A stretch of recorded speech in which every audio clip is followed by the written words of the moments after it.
final touch. Ensuring alignment throughout the kitchen is important for a great look. We have shown how to align cabinets in Chapter 3, adjust hinges for doors and fronts in Chapter 4, and the correction of the dishwasher front in Chapter 5. The plinth makes the kitchen complete. A ventilation grid is necessary underneath the fridge and freezer. You click it on easily to the plinth.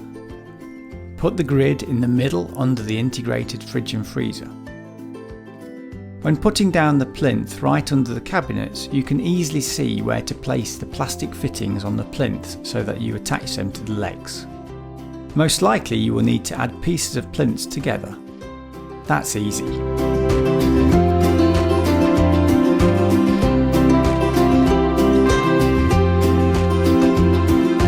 Now you have seen how to properly install a Mettold kitchen.